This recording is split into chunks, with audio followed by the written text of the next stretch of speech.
Hola a todos, bienvenidos. Un caluroso saludo desde Buenos Aires, muy caluroso.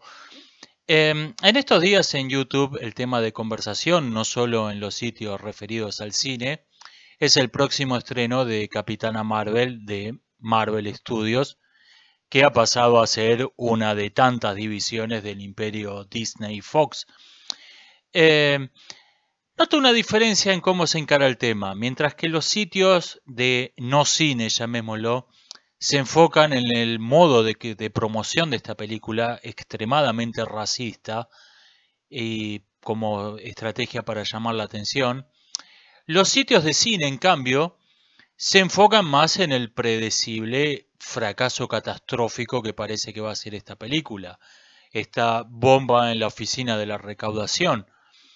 Y voy a pasar por alto el tema del racismo. Si quieren les recomiendo el video del Picalibro sobre el tema, entre otras razones porque es el único que vi que tradujo correctamente Captain como capitana. Y me voy a enfocar más en el otro punto, en el tema de la recaudación, que a Marvel Studios no se le dispararon las alarmas hasta esta semana, en que tuvieron los primeros informes confiables de cuánto se espera que recaude y está en 3 cifras de millones de dólares por abajo de lo esperado. Eh, Esto es lo que me interesa. ¿Por qué un estudio de cine? A ver, Capitana Marvel costó 150 millones de dólares y generalmente el gasto de promoción y de distribución duplica al de producción, o sea, estaríamos hablando de una inversión de 300 millones de dólares. Nadie filma, nadie gasta 300 millones de dólares en una película diciendo, che, vamos a filmar Capitana Marvel. Sí, dale. No funcionan así las cosas. Estos tipos han hecho campañas de mercadeo, han hecho investigaciones, se han asesorado con profesionales de distintas ciencias sociales, eh, y finalmente dijeron, ok, vamos a filmar esta película. ¿Por qué todos estos profesionales no previeron un fracaso que previó todo el mundo, basándose simplemente en el sentido común? Si insultás a los fans y le decís no queremos que vayan a ver la película, bueno, no voy.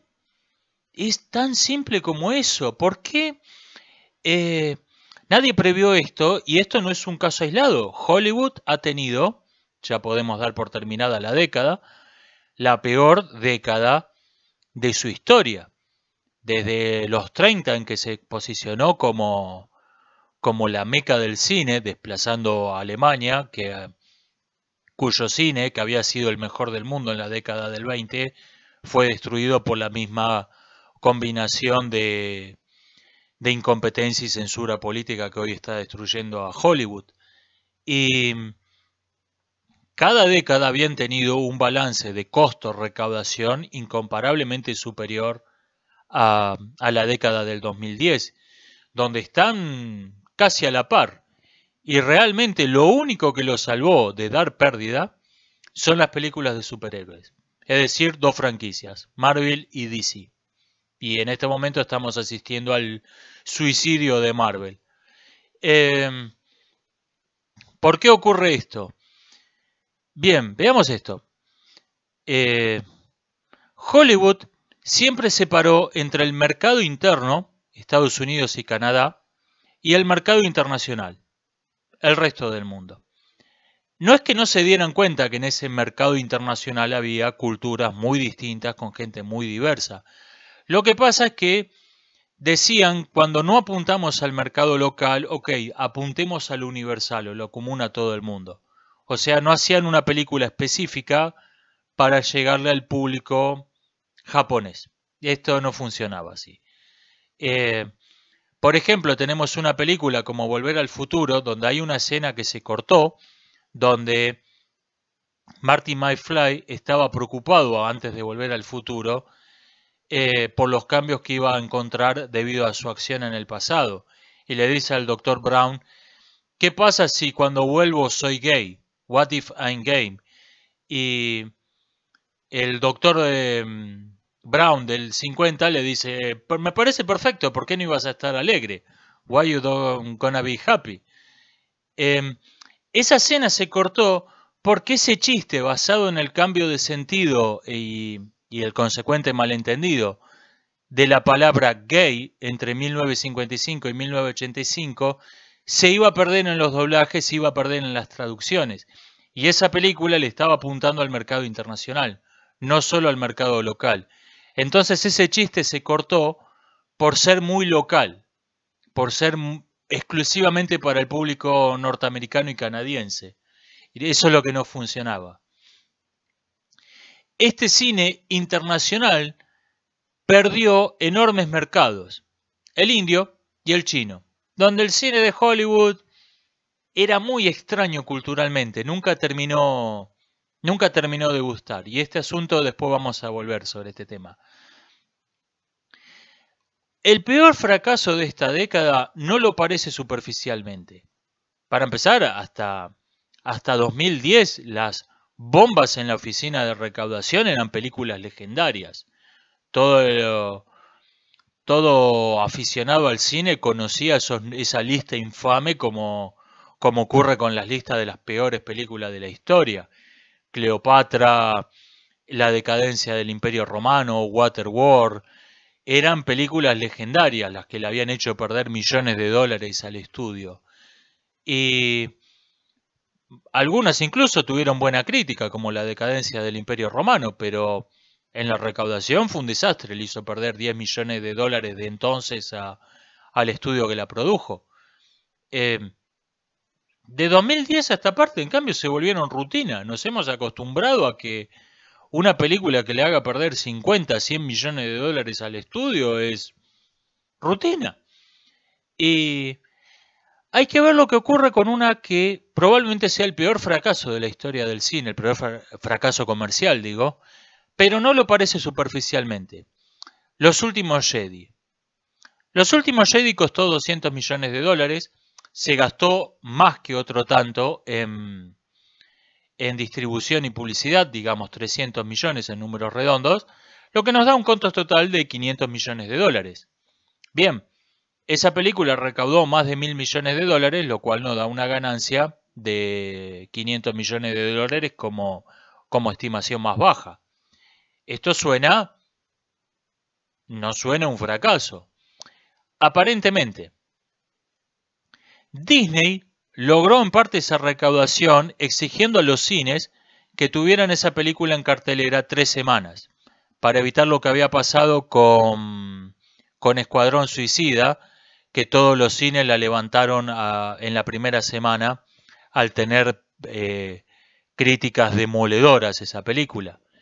Esto que por cierto está prohibido por las leyes antimonopolio en casi todos los países del mundo, fue lo que incrementó artificialmente la recaudación de esa película. Ahora bien, la película fue destrozada por los críticos, fue odiada por los fans y mató a la franquicia de Star Wars. ¿Qué pasa? La ecuación recaudación menos costo igual ganancia vale para películas sueltas. Por ejemplo, El Niño tuvo muy mala crítica, pero costó 20 millones de dólares, casi no tuvo gastos costó 10 millones de dólares. Casi no tuvo gastos de promoción, pongámosle otros 10 millones de dólares y recaudó 70. Son 50 millones de dólares de ganancia, ¿qué me importan las malas críticas? Esta cuenta no funciona así en el caso de las franquicias. En el caso de las franquicias, la primera prioridad es mantener viva la franquicia, porque es la gallina de los huevos de oro. Disney compró Lucasfilms por 4.000 millones de dólares y esa inversión estaba en un 99% justificada únicamente para tener la marca Star Wars, que les permitía crear parques temáticos, les permitía fabricar merchandising, etcétera, etcétera. Las películas son solo una parte del negocio. ¿Qué pasó? Cuando la película fue odiada por los fans, el merchandising terminó siendo fundido para fabricar toboganes y piletas, y los parques temáticos empezaron a cerrar, y en este momento Disney se está jugando su última carta a que el noveno episodio de Star Wars sea un éxito, si no van a declarar muerta la franquicia y tienen pensado hacer un par de series de televisión para recuperar lo más posible, asumiendo que van a tener pérdidas de miles de millones de dólares. ¿Cuál es el modelo Star Wars para matar una franquicia? Es una receta muy simple que tiene 4 ingredientes. 1. Una Mary Sue. 2. Un equipo de trabajo incompetente seleccionado por motivos racistas y o de afinidad política. 3. Una agenda política recargada y que tiene que entrar entera en cada película. No se pueden dejar un punto afuera, no pueden hacer una película, ok, vamos a hacer una película sobre los gays son maravillosos y después nos ocupamos en otras películas de lo ecológico que son los aborígenes wichí. No, tenés que meter a los aborígenes wichí, a los gays, todo en cada película. Lo cual, incluso si tuvieran gente competente, que no la tienen, trabajando en esas películas, no les quedaría espacio para más nada. Tenés que meter toda una agenda en 1 hora y media. Ni siquiera te alcanza el tiempo para eso solo. Y 4, insultar a los fans. ¿Por qué han adoptado esta estrategia tan estúpida los estudios de cine? ¿Y por qué no lo abandonan? ¿Por qué la destrucción de Star Wars no disparó todas las alarmas en Hollywood, no una? ¿Por qué no se sentaron todos a revisar qué estamos haciendo mal? Perdimos la franquicia de Hollywood. Y yo creo que se debe a un error que no es propio de Hollywood, que Hollywood lo ha incorporado de los ámbitos académicos norteamericanos. Hay algo que se suele pasar por alto. Hollywood no son teóricos, no son científicos sociales, son hombres de negocios. Sus agencias de marketing toman el material académico creado por otras personas, creado por sociólogos, creado por psicólogos, etcétera, etcétera. No lo crean ellos. Ellos lo estudian y dicen, a ver, ¿cómo podemos aplicar esto en la práctica para ganar dinero? Las oficinas de marketing de los estudios de Hollywood, como Marvel, no son científicos, son técnicos. Son gente que aplica el trabajo desarrollado por los científicos. ¿Qué pasa? Si la teoría está mal, tu aplicación práctica va a estar mal. Si haces un aeroplano que no respete las leyes de la física, se va a estrellar, porque la teoría está mal. El aeroplano puede estar extraordinariamente bien diseñado para una física falsa. En este universo no va a volar.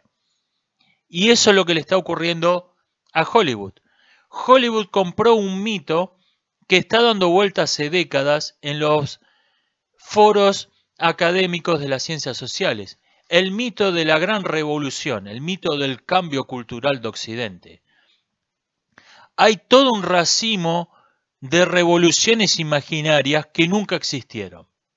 La liberación femenina, la apertura, la salida del closet gay, un montón de revoluciones que nunca ocurrieron.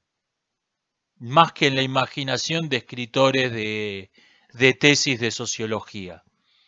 Y les pongo una demostración de esto. Hagamos este experimento imaginario.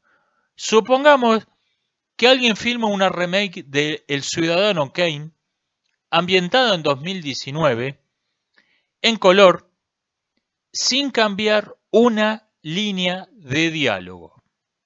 Escena por escena calcada, sin actualizar otra cosa que los modelos de automóviles y la ropa de los personajes.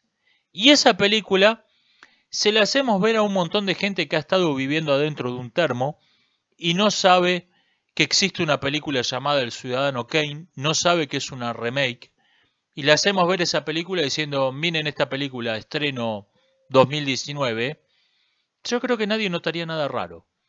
Esa película muestra una cultura que es la nuestra, con nuestros valores, nuestras costumbres, incluso nuestros problemas políticos y sociales, como el excesivo poder de la prensa. Me dirán que elegí un ejemplo tendencioso, que otras películas no han envejecido tan bien. Valga.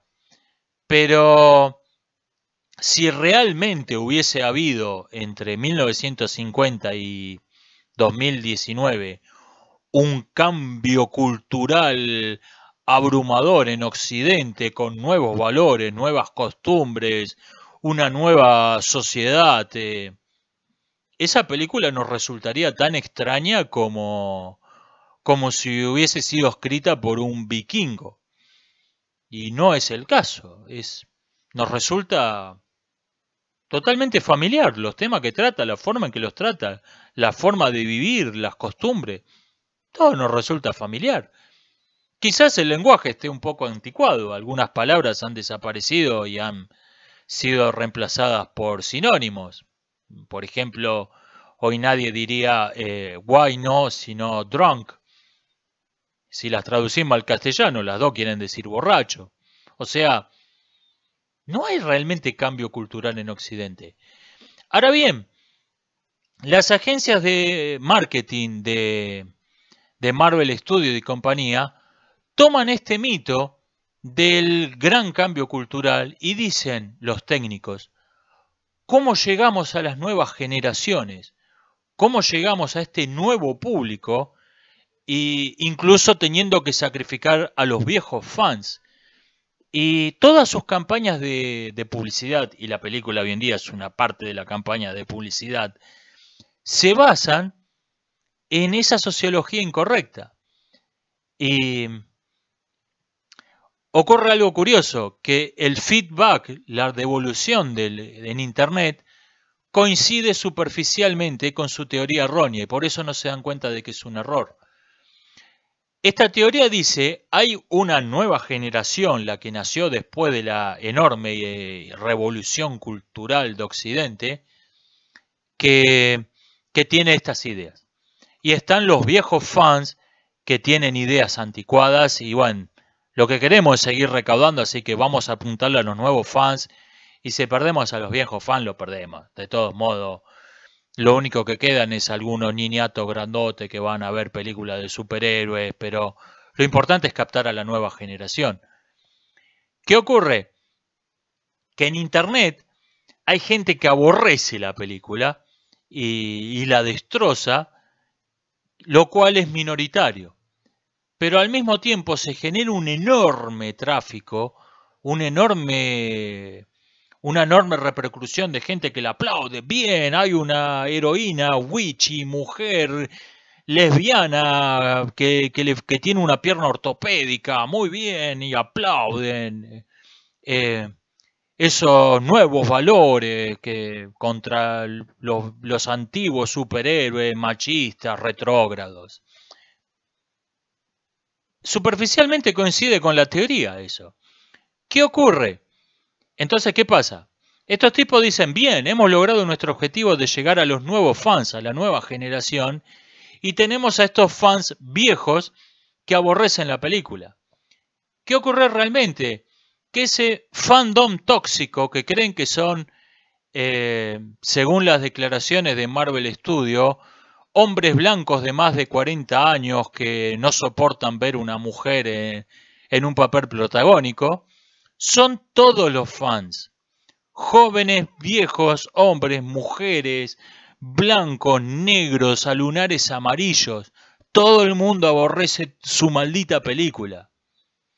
¿De dónde procede ese enorme tráfico favorable en Internet, por ejemplo, que entra a Rotten Tomatoes y da 5 estrellitas sin ningún comentario, desde 20 avatares distintos, vamos a hacer subir el ranking de esta película, de militantes políticos de izquierda, que generan un tráfico enorme porque están todo el día al pedo en Internet, pero no van a ir a ver la película y no les gusta el cine.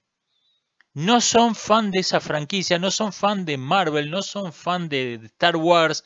Les importa un bledo.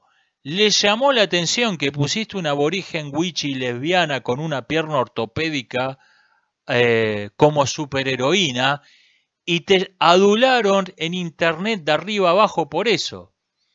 Todo ese tráfico político no va a meter una persona en las salas de cine y esto es lo que no entienden. Cuando calienta el sol aquí en la playa, siento tu cuerpo vibrar cerca de mí. Toda esa fanbase imaginaria que es en realidad un tráfico político que no tiene nada que ver con el cine, no deja ganancias, pero parece confirmar la teoría errónea en la que se basan las campañas de marketing. Entonces dicen, bueno, quizás esta película fue un fracaso, pero hemos logrado captar a la nueva generación y tenemos que seguir así, tenemos que seguir insultando al fandom tóxico, que son todos los fans. Lo que llaman el fandom tóxico son todos. Lo que consideran que es una parte indeseable del público es todo el público. Para ganar a estos nuevos fans que no existen. Que esta nueva generación que no existe. Y esta campaña de marketing errónea está matando a Hollywood. Hoy en día, como dije, hay dos franquicias que separan a Hollywood de dar pérdida. Marvel, que quizás se suicide este año, y DC Comics. Si las pierden, como ya perdieron Star Wars, y si todo lo demás sigue así, Hollywood va a dar pérdida. En la década que viene vamos a tener un cine norteamericano deficitario. ¿Qué va a ocurrir entonces? Va a tener que ser el cine norteamericano que ser subsidiado. Y los subsidios estatales son la muerte de la calidad. El cine subsidiado es la muerte del cine, como lo podemos comprobar en todos los países que tenemos una política de cine subsidiado como Argentina. Argentina había tenido un cine comercial con potencial de competir en el mercado internacional en la década del 80-90, hasta que vino la política de subsidios.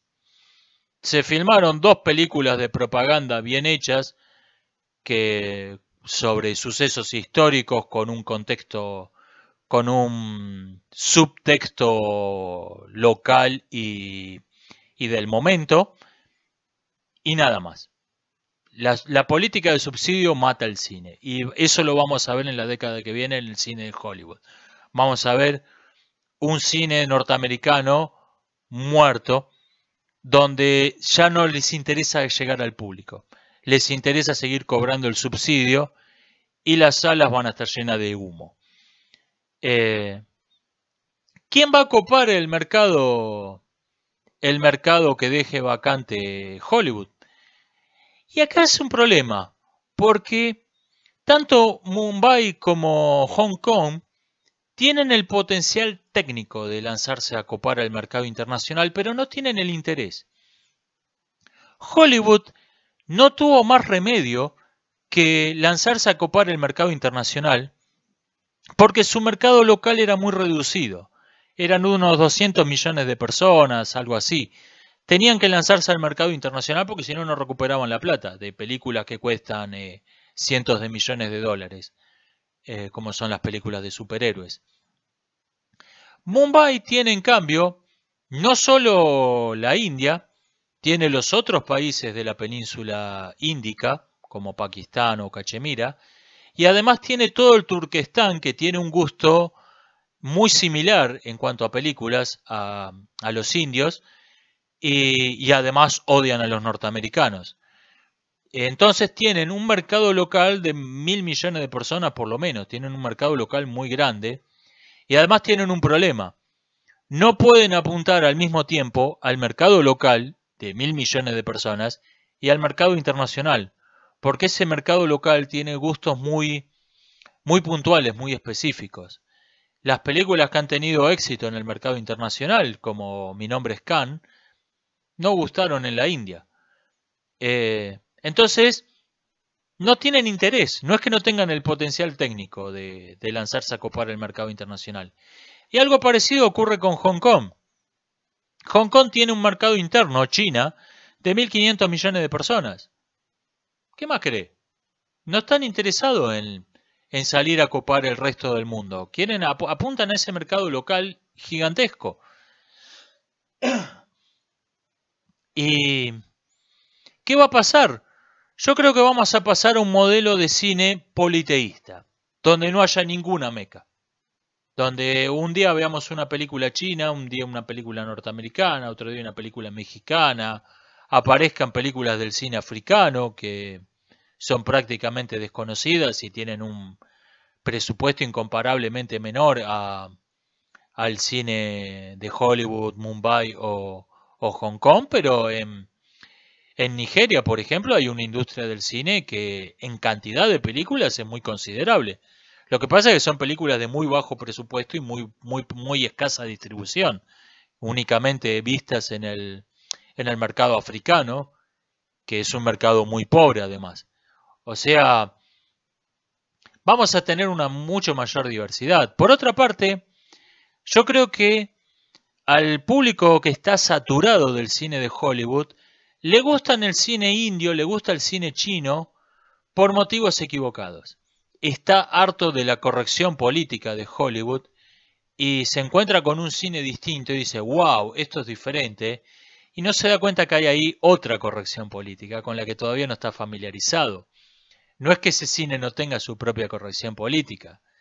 El policial chino, por ejemplo, con sus policías incorruptibles, siempre valientes, siempre respetuosos de la ley, es muy difícil que entre en un público que nos hemos acostumbrado al policial negro durante décadas y la censura china no va a permitir otra cosa que esos policías intachables, incorruptibles.